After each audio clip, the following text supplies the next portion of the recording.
Welcome back after the break. अच्छा जी, हमारे प्रोग्राम का पहला हिस्सा यकीनन आपने अगर देखा हो, और इस वक्त अगर आप रिपीट देख रहे हैं एंटरटेनमेंट के ऊपर, although we are live right now but at 4 o'clock we repeat on Aaj entertainment, तो मैं बताती चलूँ कि इस वक्त बहुत तकलीफ़ से हमारे मुल्क के कई लोग गुजर रहे हैं। ख़ास तौर पे KP की बात की जाए या फिर गिलगित बल्तिस्तान की बात की जाए, सफ़ाई हस्ती से बहुत सारी बस्तियाँ, गाँव, देहात बिल्कुल उजड़ के रह गए हैं। तो यकीनन आने वाले दिनों में इनको ना सिर्फ अपनी दुआओं में याद रखें, बल्कि जहाँ जहाँ इनके लिए आप कुछ इमदादी कार्रवाइयों में पार्टिसिपेट कर सकते हैं, प्लीज़ डू दैट। एक दफ़ा फिर सयाहों के लिए, ख़ास तौर पे टूरिस्ट लोग जो इस वक्त छुट्टियों में या वैसे भी इन इलाकों में ट्रैवल करना चाहते हैं, उनके लिए ख़ास वार्निंग है कि प्लीज़ गैर ज़रूरी ट्रैवल ना करें। अगला एक हफ़्ता क्लाउड बर्स्ट और शदीद बारिशें मुतवक्के हैं गिलगित बल्तिस्तान और खैबर पख्तूनख्वा में। अल्लाह ताला सबको अपने हिफ्ज़ व अमान में रखे। लेकिन सिर्फ हम 3-4 दिनों में देखते हैं कि 300 से 500 तक लोगों की बात की जा रही है जो इन वाक़यात में अपनी जान गंवा बैठे हैं, और यकीनन अल्लाह ताला उनके जो घर वाले हैं उनको सब्र जमील अता करे। आगे बढ़ते हैं, और आज का जो हमारा प्रोग्राम है वो बड़ा इंटरेस्टिंग है, because we want to discuss कि पहले हम ऑफ़िस पॉलिटिक्स की बात करते थे या वर्क एनवायरनमेंट में कोई भी ज़्यादती। आज अगर एक ख़ातून ज़्यादती की या हरासगी की बात करती है तो इमीडिएटली हमारे जहन में जिनसी हरासगी आता है, लेकिन हरासगी के भी कई पहलू हैं, और ख़ास तौर पे जब आपको ये लगे कि आपको ड्यू शेयर नहीं मिल रहा, आपकी आवाज़ या आपकी बात की सुनवाई नहीं हो रही, आपको सिर्फ रिस्पॉन्सिबिलिटी दी जा रही है और आपको अथॉरिटी नहीं दी जा रही, या आपके कोवर्कर्स आपके साथ कोई ऐसा नारवा रवैया अपनाए हुए हैं जो आपको काम करने में मुश्किल पेश कर रहा है, आपके ऊपर प्रेशर बिल्ड कर रहा है, all of this is also harassment. लेकिन ख़ास तौर पे अगर हम बात करें आज के ज़माने की जो इतना कम्पिटिटिव है, किसी शख्स के लिए भी खुलकर इस पे बात करना, बेशक आप कितनी पॉलिसीज़ बना लें, कितनी HR आपके रूल्स एंड रेगुलेशंस हो, आसान नहीं है। क्योंकि जब लोग आगे आके बात करते हैं, विसल ब्लोअर बनते हैं, तो या तो उन्हीं को ट्रबल मेकर का लेबल दे दिया जाता है, या दुश्वारियाँ उस प्रोसेस को कैरी ऑन करने की इस कदर होती हैं कि इंसान उनसे घबराता है। तो आइए ज़रा इसको एक्सप्लोर करते हैं और जानने की कोशिश करते हैं कि what more can be done, ताकि लोगों के लिए उनका वर्क एनवायरनमेंट टॉक्सिक ना हो and they can really achieve their true potential. आज हमारे पास एक ज़बरदस्त पैनल है। फर्स्ट एंड फॉरमोस्ट ये हमारे साथ एनी अरसलान मौजूद हैं, जो कि HR को हेड भी कर रही हैं at one of the leading organisations in Pakistan. इसके अलावा ख़ुद भी she practises as a life coach. बहुत शुक्रिया एनी आपके यहाँ पर मौजूद होने के लिए। सैयदा अनम अली हमारे साथ मौजूद हैं, माइंड साइंसेस पर बिलीव करती हैं। Your thoughts make you. क्या वजह है कि कई लोग पॉजिटिव सोचने के बावजूद नेगेटिव एक्सपीरियंसेस अपनी लाइफ में ट्रैक करते हैं, और ये हमें क्या सिखाने के लिए आ रहे हैं, ये इनसे गुफ्तगू करेंगे। बहुत शुक्रिया आपके भी होने का। And last but definitely not the least, Hasan Raza हमारे साथ मौजूद हैं। Hasan is a founder and CEO of Tech Titans in Pakistan. आप इनको बहुत एक्टिव देखते हैं लिंक्डइन पे, मुख्तलिफ HR एंड कॉर्पोरेट फोरम्स पे। तो of course he will also have a lot of idea about what people have been reporting, और वो इस तरह की सिचुएशन से कैसे गुजरते या उनको कैसे टैकल करते हैं। Thank you Hasan for being here. Annie अगर आपसे शुरुआत करूँ, HR पॉलिसीज़ बहुत तब्दीलियाँ आई हैं, environments have been created, policies and rules have been created ताकि ज़्यादा से ज़्यादा आसानी हो ख़वातीन के लिए भी और मर्दों के लिए भी। लेकिन गैप्स कहाँ मौजूद हैं? एक शख्स अगर हरासा हो रहा है, आपने एट एन एवरेज क्या देखा है, कितने अरसे में वो आके रिपोर्ट करता है, HR को बताता है, या उसमें वो कॉन्फिडेंस लाने के लिए क्या मेजर्स लिए जा सकते हैं? तो अगर अस्सलाम वालेकुम सिद्धा, thanks for having me first of all. तो अगर मैं बात करूं कि एक शख्स अगर हरासा हो रहा है तो कितने अरसे में आकर रिपोर्ट करता है, इसका बहुत बेसिक आंसर ये है कि इंसान रिपोर्ट या बात तब करता है जब वो ट्रस्ट वर्दी फील करता है कि मैं जिससे बात करूं वो शख्स मेरी बात समझ पाएगा, चाहे वो HR डिपार्टमेंट हो, चाहे वो उसका लाइन मैनेजर हो, या उसका कोई वर्क कोलीग हो। तो सबसे पहले तो जो वर्क प्लेसेस में अब बहुत ज़्यादा डिफ़िकल्ट होता जा रहा है to make it a workplace which is trustworthy, where people you are working with are good enough, you can talk to them, right.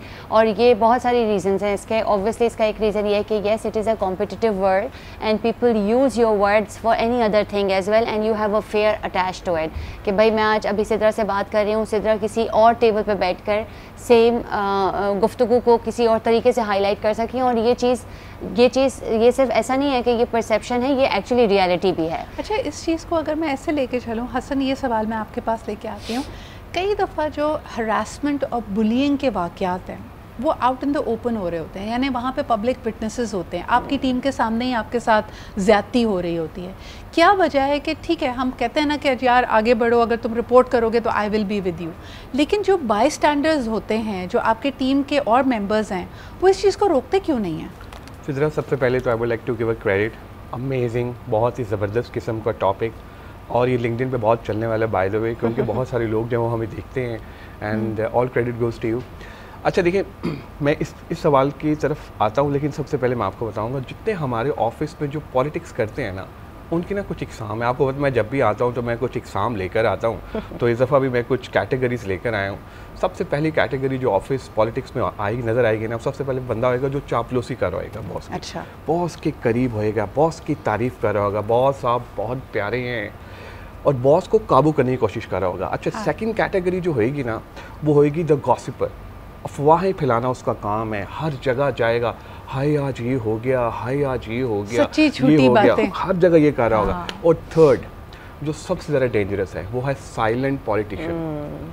कुछ भी नहीं करेगा, सिर्फ ऑब्जर्व करेगा और मौके का वेट करेगा कि यार देखो ये करेगा तो इसकी मैं ऐसी धुलाई करूँगा ना, इसको लग पता जाएगा। यानी ये दिल में कीना पाने वाले लोग होते हैं। तो ये 3-4 कैटेगरीज, क्योंकि हमारे लोग कभी देख रहे हो तो उनको ज़रा पता होना चाहिए कि यार ये लोग हैं, और भी हैं वैसे बाय द वे। तो इसका मतलब है, अगर मैं अपने सवाल से इसको जोड़ूं, कि अगर कोई ऐसा शख्स है जो आप पे वार करने के लिए इंतज़ार कर रहा है, तो वो तो चाहेगा कि अगर आप बुली भी हो रहे हैं तो वो आपको या तो गलत तरीके से उस बात को हाईलाइट करेगा, या उसकी एक की चार लगाएगा, लेकिन आपका साथ कभी नहीं देगा। देखिए, वो साथ से मुझे याद आ गया, किसी ने खूब कहा ना, दोस्त बनकर भी नहीं साथ निभाने वाला, वही अंदाज है जालिम का ज़माने वाला। क्या तो बात है। ऑर्गेनाइजेशंस में ना कोई आपके साथ नहीं होता, सॉरी टू से, जो हम ये कहते हैं ना विद द फैमिली, यार वाओ अमेजिंग, आओ ज़रा ट्रिप पे चलें, आओ ज़रा खाने शाने खाएं, ये करें भाई, ये सिर्फ और सिर्फ ग्रुपिंग टाइप चीज़ें हो रही होती हैं। लेकिन मैं आपको एक चीज़ बता दूँ, आप यहाँ पर जिस ऑर्गेनाइजेशन में आए ना, आपका एक ऑब्जेक्टिव है, आप नौकरी के लिए आए हैं, आप दोस्तियों के लिए नहीं आए हैं,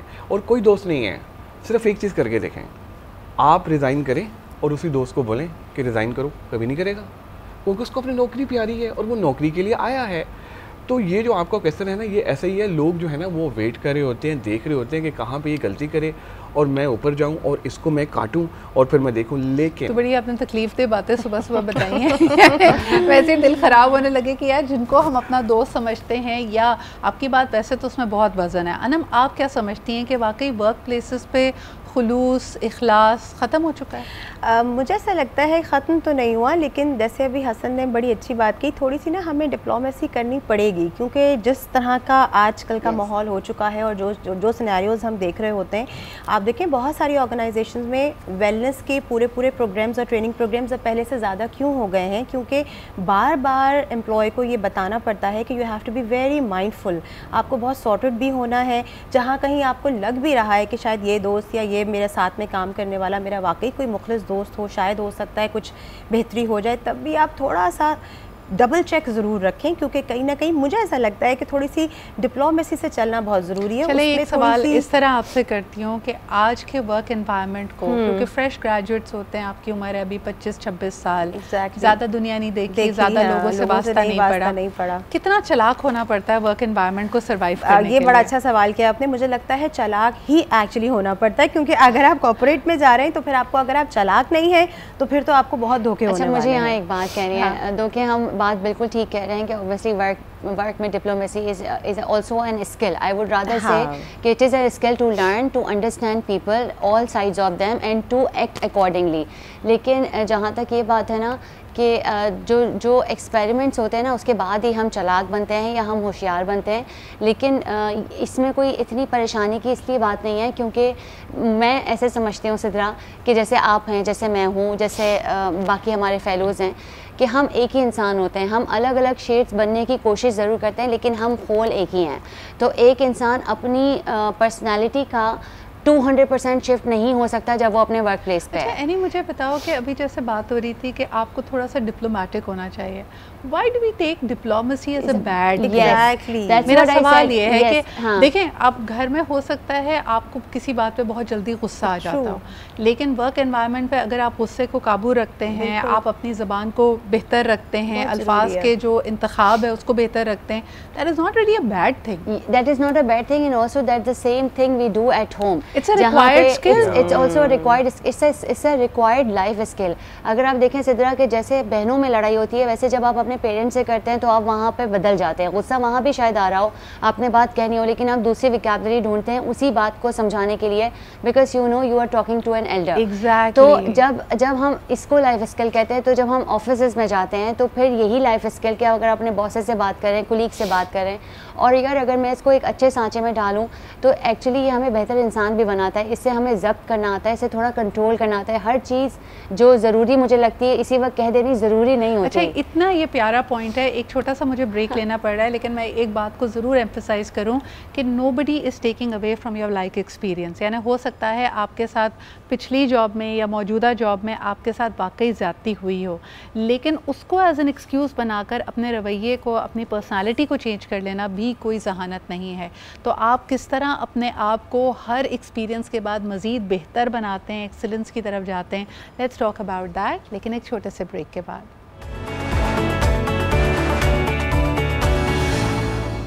welcome back after the break. अच्छा जी, हर लाइफ एक्सपीरियंस आपको कुछ सिखाता है, यू गेट वाइज़र।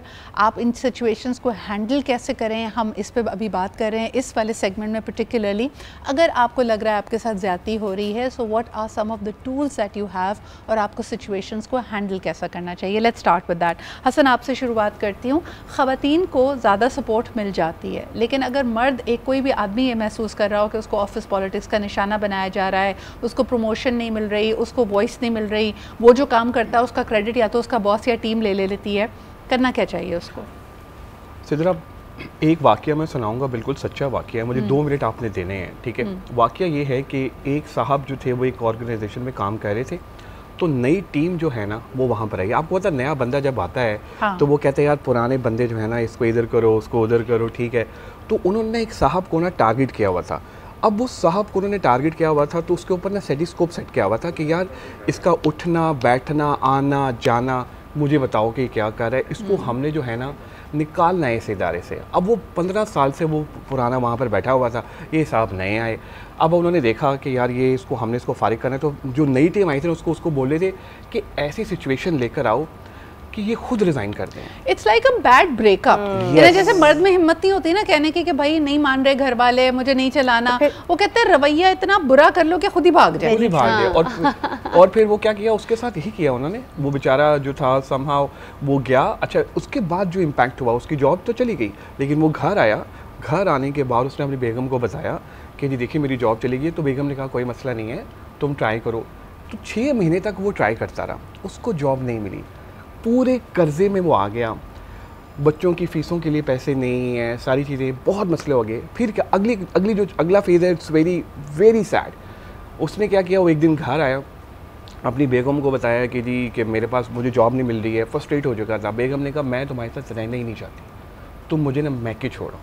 वो मैके छोड़ने गया दूसरी सिटी में, 4 बच्चे थे।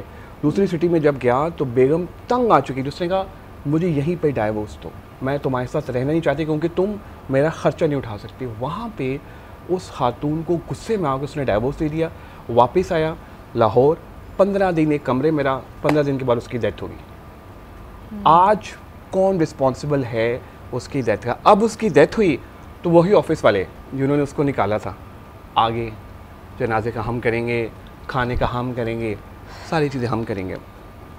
इतनी सैड स्टोरी। और ये सच्चा वाक़या, लिंक्डइन पे उसके भाई ने मुझे अप्रोच किया, फिर मैं उससे मिला और जब उसने मुझे बताया तो लिटरली मैं भी सोच अच्छा, by the way I am swapping, लेकिन ये भी एक बड़ा अहम पॉइंट है। Annie as an HR person, जहाँ आप बेहतरीन पॉलिसीज़ बना रहे हो, you trying to amicably solve a lot of things. मैं लिंक्डइन पे ये ट्रेंड भी देख रही हूँ कि आपके कोई भी ग्रीवियंसेस हैं, अगर अपनी HR से या आपके साथ कोई ज़्यादती हुई है, आपको लगता है कि भाई I am just unable to resolve it, मेरी कोई सुनवाई नहीं है, तो पब्लिक शेमिंग पे आप आ जाते हैं। yes. अगर आपका एम्प्लॉय पब्लिक शेमिंग कर रहा है, क्या उसको एक सडनली पब्लिक फॉलोइंग मिल जाती है, मामला हाईलाइट हो जाता है। बतौर एक कंपनी उस वक्त कंपनी का क्या रिएक्शन होता है? कंपनी का देखिए, अगर आप बतौर एक कंपनी पूछ रहे हो ना, तो पहले तो मैं ये क्योंकि हम कनेक्ट वहीं से करते हुए आ रहे हैं ना, कि जो हार्ड टाइम्स होते हैं ना, वो कंट्री पे भी आते हैं, वो कंपनी पे भी आते हैं, वो पर्सनल पे भी आते हैं, ठीक। I am very sad hearing this story and it can be obviously, I am sure it is a very true story, लेकिन डेफिनेटली उस शख्स के वो हारता गया और हारता ही चला गया, और रिपीटेड उसकी हार ने उसके मज़ीद कॉन्फिडेंस को लूज़ किया। There are lot of factors other than a company who let the person go. I am sure उसके साथ पहले स्टेज पे गलत हुआ, लेकिन there are many more incidents के उसके साथ कोई अगर साथ खड़ा होता, कोई उसकी फैमिली सपोर्ट सिस्टम बनता, तो वो काफ़ी हद तक बेहतर परफॉर्म करता। लेकिन जब हमें ऐसा लगता है ना कि सदरा, जो आजकल का स्पेशली, जो मैं जो अभी हमारे लिसनर्स हैं उनसे बात करना चाहूँगी कि हमें ऐसा लगता है कि अगर मेरे कोई नहीं सुनेगा तो मैं जाके सोशल मीडिया पे डाल दूँ, और फिर ये चीज़ जो है ना वो हर एक जगह तक पहुँच जाएगी, and that is the best remedy. I think इससे हम अपने पाँव पे भी कुछ हद तक खुद कुल्हाड़ी मारते हैं as an individual. Let's suppose कि अगर एनी ऐसी है और एनी ने 4 जगहों पे वॉइस आउट किया, और वॉइस आउट करने की आई एम श्योर उसका गुस्सा भी होगा, आई एम श्योर उसको ऑर्गेनाइजेशन में किसी ने सुनने की उस तरह कोशिश नहीं की होगी जिस तरह एनी चाह रही होगी। There will be many reasons, but अगर हम इस तरह से वॉइस आउट करेंगे तो there is a potential chance कि मैं भी उसके साथ हाईलाइट हो रही हूँ। बचपन में मुझे किसी ने ये बात सिखाई थी, केस ख़राब होगा आपका अपना। बचपन में मुझे किसी ने बहुत अच्छी बात एक किसी बड़े ने समझाई थी किसी और एस्पेक्ट से, बट मैं अभी तक उसको फॉलो करती हूँ कि नहीं, जब आप दलदल में कीचड़ मारते हैं ना कुछ चीटें आपके पास भी आती हैं। Always remember that. I also feel, अगर मैं इसको वर्क एनवायरनमेंट के उसमें कहूँ तो मेरे पास बहुत सारे ऐसे जज्बाती, हम भी कभी उस तरह के जज्बाती हुआ करते थे in the early phase of our careers, कि जेब में इस्तीफ़ा रेडी है, या पलट के ये कह देना ये मेरा जॉब डिस्क्रिप्शन नहीं है। और मैंने कई अपने जो कॉलीग्स हैं, जो जूनियर कॉलीग्स हैं, टीम मेंबर्स, उनको ये देखते हुए देखा कि किसी बात पे नाराज़ हो गए, कभी हाई प्रेशर टाइम आया, आपको ज़्यादा डांट पड़ गई, तो अब आप कह रहे हैं यार दिस इज़ टू टॉक्सिक, ये तो मैंने करना ही नहीं है, और आप झट से अपना इस्तीफ़ा दे के जज्बाती हो जाते हैं ना, तो ईमेल डाल देते हैं फ़ौरन। मैं उनको अक्सर ये समझाती हूँ कि देखो बेटा, अगर आपने रेजिग्नेशन दे दिया तो बात ख़त्म हो गई। आप डोंट एक्सपेक्ट कि कोई इदारा आपसे उसके बाद कोई गुफ्तगू या कोई डायलॉग करने की सिचुएशन में होगा। You don't like somebody's attitude, आपको लगता है कि आपका बॉस या आपका टीम लीड आपको अच्छा ट्रीट नहीं कर रहा, पहले चैनल ऑफ कम्युनिकेशन ओपन रखो। लेकिन अगर आपने इस्तीफ़ा दे दिया तो बात ख़त्म। इदारे ने समझ लिया कि भाई आप तो रहना ही नहीं चाहते, तो कोई वो रोकने मनाने वाली सिचुएशन तो है नहीं। और बहुत फास्ट पेस वर्ल्ड है ना, बहुत क्विक रिप्लेसमेंट्स हैं। आपके पास एक के पीछे 4 खड़े हैं।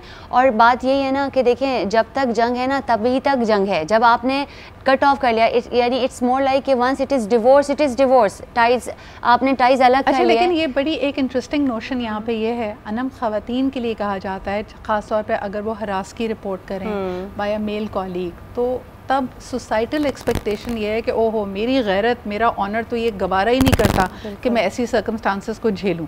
यानी एक तरफ हम प्रोफेशनल्स को ये कह रहे हैं कि आप फौरी तौर पे इस्तीफ़ा ना दें, आप थोड़ा तहम्मुल रखें, बर्दाश्त रखें, HR को रिपोर्ट करें, लेकिन societal expectation from a woman is कि इसको तो पहले ही विसल ब्लो करने चाहिए थे, इसको तो पहली हरकत के ऊपर ही रिप्रिमांड करना चाहिए था। अच्छा सदरा, मैं इस पूरी गुफ्तगू में एक चीज़ को बहुत देर से कहना चाह रही हूँ, आई होप कि ये बात ऑडियंस तक पहुँच जाए। जब हम वेलनेस की बात करते हैं, वेलबींग की बात करते हैं, तो बिहेवियरल इंटरवेंशंस में हम सबसे पहले यही चीज़ सिखाते हैं कि जब आप कहीं पर भी काम के लिए जा रहे हैं तो सबसे पहले जो भी शख्स किसी भी इदारे में मुंसलिक हो रहा है उसको अपने बिहेवियर्स का भी पता होगी। जो सारी बातें हम कर रहे हैं ये रूट लेवल से मुझे अपने बिहेवियर का पता है। इफ़ आई नो कि मैं इस बात से जल्दी ट्रिगर हो जाऊंगी, इफ़ आई नो कि अगर मैं इदारे में काम कर रही हूँ जहाँ मुझे कोई हरास कर रहा है, तो इससे पहले कि मैं इन तमाम चीज़ों को देखूँ, क्योंकि हरासमेंट सिर्फ सेक्सुअल हरासमेंट नहीं है, बहुत दफ़ा ग्रोथ हरासमेंट भी होती है। अभी 2022 में जब बिल पास हुआ था तो उसमें उन्होंने बहुत वसी तरीके से बताया था कि भाई आपकी किसी भी तरह की हरासमेंट होती है तो आप कंप्लेन कर सकते हैं, लेकिन उससे पहले बिहेवियरल इंटरवेंशंस कहाँ हैं। हमारे यहाँ किसी को यही नहीं मालूम कि भाई कुछ ट्रिगर्स, कुछ ट्रॉमास, कुछ अपने मसले, कुछ अपने स्ट्रेसर्स जो दिन भर के हैं, मैं भी तो वो लेके दफ्तर पहुंच रहा हूं या पहुंच रही हूं। मैं उसको 100% नहीं दे रहा, और फिर मैं सारा इल्ज़ाम जो है वो मैं अपनी ऑर्गेनाइजेशन को दे दूं या मैं HR डिपार्टमेंट तक ले जाऊं। तो आई थिंक बहुत ज़रूरी है कि टाइम टू टाइम हम बार बार वेलनेस के ऐसे प्रोग्राम्स करवाएं, बार बार रिमाइंड करवाएं। Can I take this one quickly to Hasan? Hasan मुझे बताएं, मुझे ब्रेक पे भी जाना है, लेकिन क्विक इस पर कमेंट चाहूँगी आपका। विमेन कार्ड, मर्दों की बड़ी ये होती है कि भाई चाहे हरासगी हो, बुलिंग के मैटर्स हो, प्रमोशन ना मिल रही हो, खातून कार्ड इस्तेमाल करती है। इस पे बहैसियत एक मेल प्रोफेशनल के आपका क्या पर्सपेक्टिव है? आप हर दफ़ा मुझे फंसा देती हैं ये चीज़ हर दफ़ा आप ऐसा कोई क्वेश्चन करती हैं जिससे मैं ना, देखिए बिल्कुल बहुत सारे जो हमारे मर्द हजरात हैं वो इस तरह कहते हैं, लेकिन नहीं कहना चाहिए। मेरे ख्याल है उनको जो है ना ऐसा बिल्कुल नहीं कहना चाहिए, क्योंकि देखें ऑर्गेनाइजेशन में ना मुझे लगता ही है, मेरी अपनी राय है, मुझे लगता है कि फ़ीमेल बहुत अच्छा परफॉर्म करती हैं कुछ डिपार्टमेंट्स में, बहुत अच्छा वो आगे जाके बहुत बेहतर एक लीडरशिप रोल पे जाती भी हैं। तो ये वुमेन कार्ड वाला जो एलिमेंट है ना, ये बिल्कुल नहीं होना चाहिए। कैन आई से समथिंग? मुझे ऐसा लगता है ये वुमेन कार्ड वाला जो आर्ग्यूमेंट है ना, वो तमाम अफराद, मर्द हजरात वो इस्तेमाल करते हैं जिनकी उम्र 50-55 से ज़्यादा है, उनके लिए सबसे ज़्यादा मुश्किल है। एक ब्रेक लेते हैं, वापस आके आपको बताएंगे कि मुझे ऐसा लगता है it is harassment but it is also a sensitivity matter. जैसे हम DEI ट्रेनिंग्स कराते हैं ना, उनको सेंसिटाइज करना ज़रूरी है कि आज की ख़वातीन की ओरिएंटेशन, वर्क एनवायरनमेंट्स अब बदल गए हैं। जो चीज़ें आप पहले कह कर you could get away with it, पहले देखिए मर्द हजरात को आदत होती थी बोर्ड रूम में सिर्फ आगे भी आदमी बैठे हुए हैं, तो गालम गलोच भी होती थी, लूज टॉक भी होती थी, अजीब सी बात करके भी गुस्सा भी कर सकता था बॉस। लेकिन जब एक खातून सामने बैठी होती हैं तो आपके बहुत सारे रवैयों को बदलना ज़रूरी है। तो मुझे लगता है कि there is that disconnect as well which unfortunately becomes harassing for a woman. So हम इस पर बात करते हैं एक ब्रेक के बाद।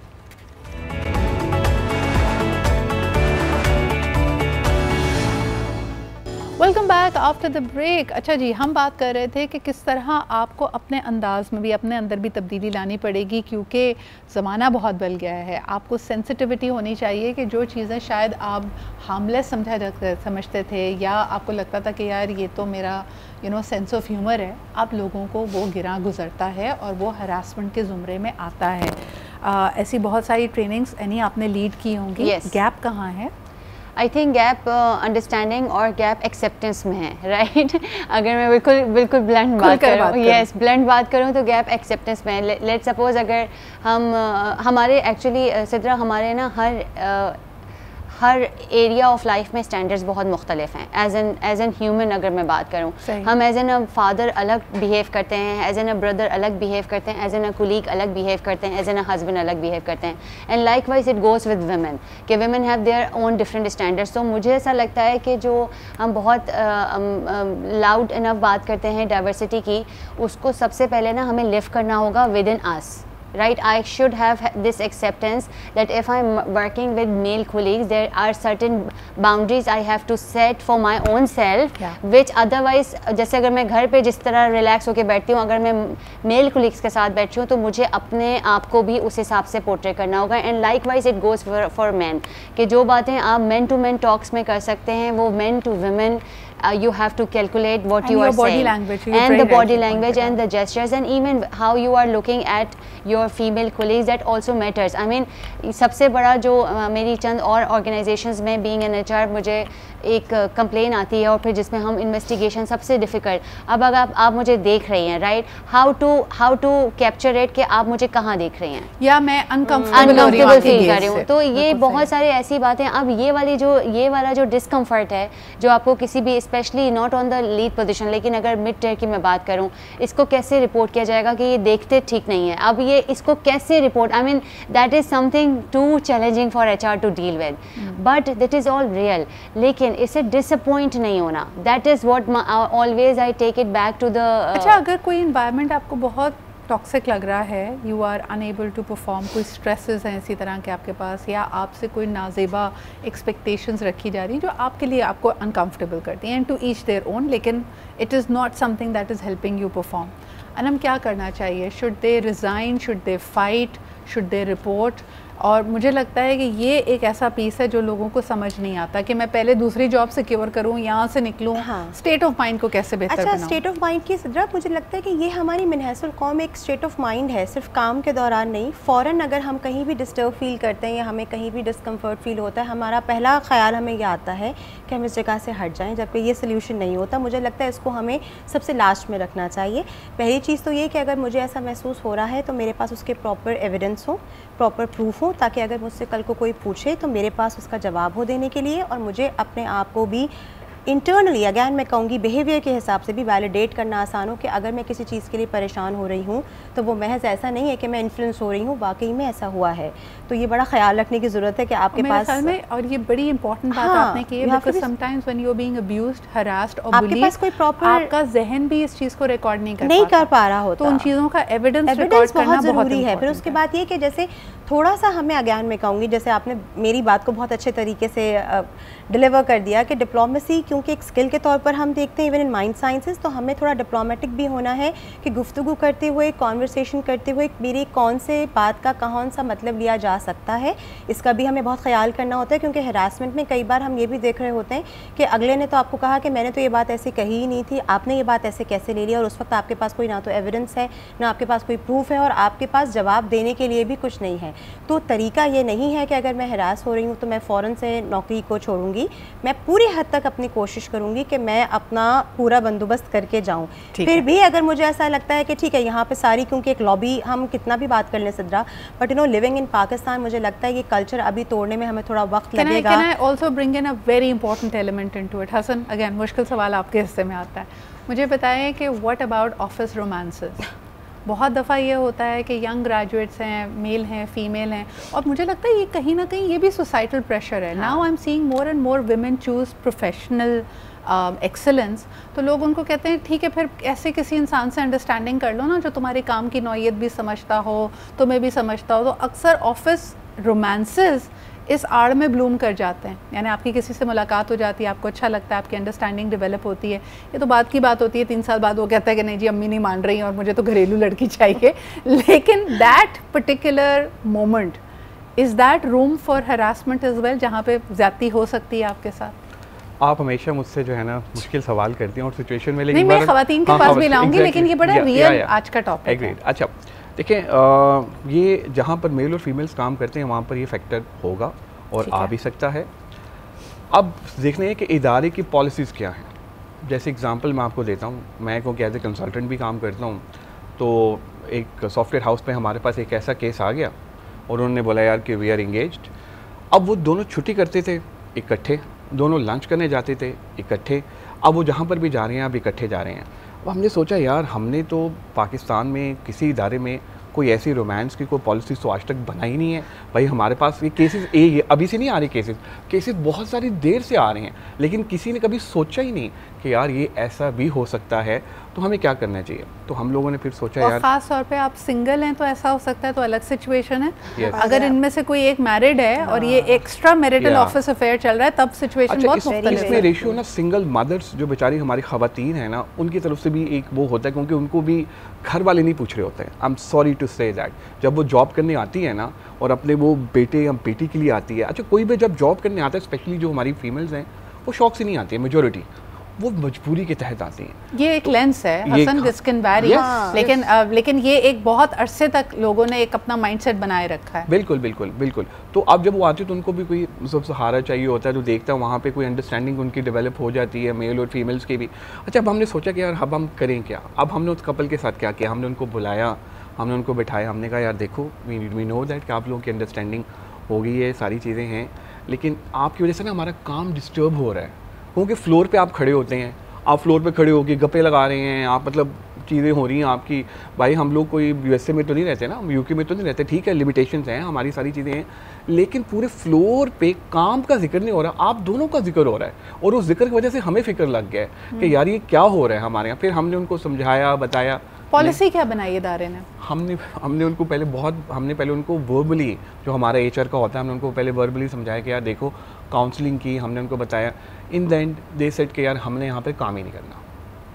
वैसे एक just to give perspective before I bring it to the ladies, internationally अगर आप अपने वर्क प्लेस में किसी कॉलीग के साथ रोमांटिकली इन्वॉल्व हैं, बेशक आप डेट कर रहे हैं, कोई अंडरस्टैंडिंग है, आपको एचआर को ही रिपोर्ट करना पड़ता है, because again consent and other matters related. कल को आपका ब्रेकअप होता है तो फिर प्रोफेशनली इसको कैसे हैंडल किया जाएगा, बिकॉज दिस्तों गिरबान हो जाते हैं, लोगों की दुश्मनियाँ हो जाती हैं, तो these are also matters to be looked into. एक सिनेरियो हमारे यहाँ ये भी आने लगा है कि अगर आप हरासमेंट को रिपोर्ट करते हैं एनोनिमसली, जिन मर्द हजरात का एक्स्ट्रा मैरिटल अफेयर ऑफिस में चल रहा है, उनकी बीवियों ने रिपोर्ट किया है, सो दैट देयर इज़ सब रेप्रिमांडिंग, क्योंकि जब उनके तमाम हरबे, तमाम समझाना करना, एड्रेस करना, डायलॉग नाकाम हो गए, तो उन्होंने कहा अब यही एक तरीका रहता है. What would you say about that, extramarital affairs, wife's coming in and saying what is going on? So अगर देखें, कभी एक्सपीरियंस किया? यस, एक्सपीरियंस भी किया है, और ये अब it is getting very common. लेकिन इसके लिए कंपनी की पॉलिसी, अगर मैं सिर्फ कंपनी की पॉलिसी पे बात करूँ ना, तो कंपनी की पॉलिसी ये है कि अगर कंपनी में employee is doing something wrong with the company employee in the company premises, then it will be taken into the lens of the compliance कि क्या करना है. लेकिन let's suppose कि with the consensus, अगर मैं अपने किसी वर्क कोलीग के साथ जा रही हूँ and something happened bad to me, but we both belong to the same company but we are not in the company. So anything that premises के बाहर अगर कुछ हो तो आपका है, तो मसला वो आपका मसला है, because that like it is like a matured lady is going with a matured man, so that is their act and they are responsible for it.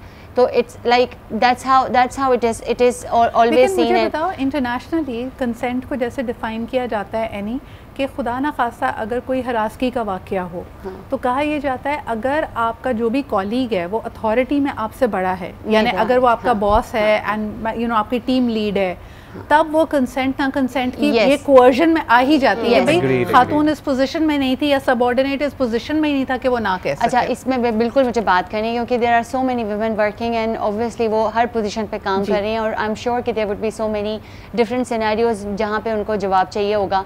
वहाँ पे ना यकीनन हर कंपनी में, छोटी और बड़ी, जो लीगली कंप्लाइंट है, जो बेहतर इदारा है काम करने के लिए, उनके पास हेल्पलाइंस मौजूद होती हैं, उनके पास चैनल्स मौजूद होते हैं जहाँ एनोनिमस आप फ़ोन करके बताते हैं ताकि ये मेरे साथ हो रहा है, और आप अपनी आइडेंटिटी को इंश्योर करते हैं कि वो बहुत ऑन बिगर पिक्चर ना आए.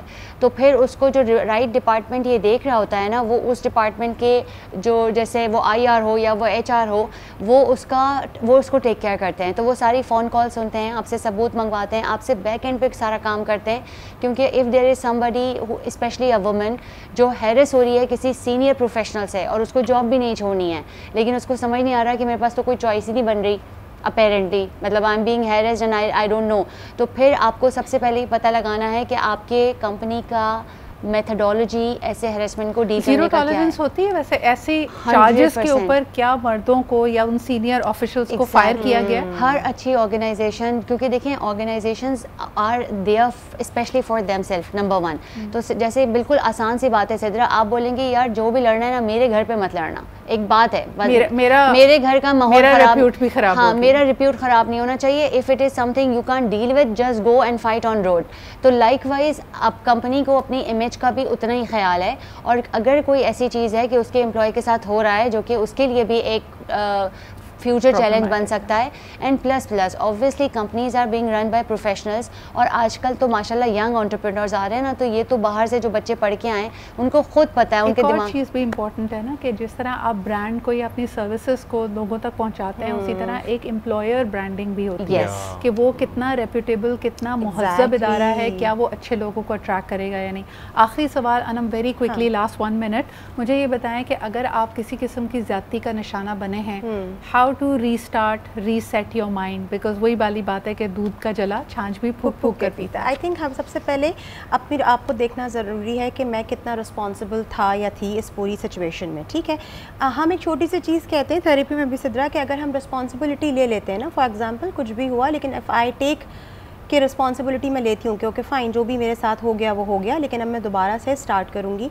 तो वंस जब आप रिस्पॉन्सिबल हो जाते हैं अपने एक्ट्स के लिए, तो फिर आपके लिए दोबारा से उठकर काम करना, चीज़ों को रिफ़्लेक्ट करना, बेहतर तरीके से एक्ट करना ज़्यादा आसान होता है. लेकिन अगर हम रिस्पॉन्सिबल ना हो और हम सिचुएशंस को, लोगों को ही ब्लेम करते रहें, तो आप कभी भी आगे नहीं बढ़ सकेंगे. सिचुएशन वापस आती जाएगी. खास तौर पे कि आपने विक्टिम माइंडसेट में नहीं रहना. उस बात की जो तकलीफ है, जो गुस्सा है, जो कड़वाहट है, उसको प्रोसेस करना बहुत ज़रूरी है. Work with a therapist, work with a mentor, speak to somebody who can help you out with that, because it's really important, ताकि आप वो बैगेज लेके फिर अगली जगह ना जाएं. But you obviously are going to become wiser with it, और आपको पता होगा, जैसा हमने कहा, कि कौन सी साइकिल्स को रिपीट नहीं करना है. बहुत शुक्रिया. हमारे साथ एनी, अनम और हसन मौजूद थे. It was a very interesting conversation. आपके इस पे जो कमेंट्स हो, फीडबैक हो, मुझे ज़रूर दीजिएगा. इंशाल्लाह ताला कल नई स्टोरीज़, नए टॉपिक के साथ फिर हाजिर होंगे. अपना ख्याल रखें. खुदा हाफ़िज़.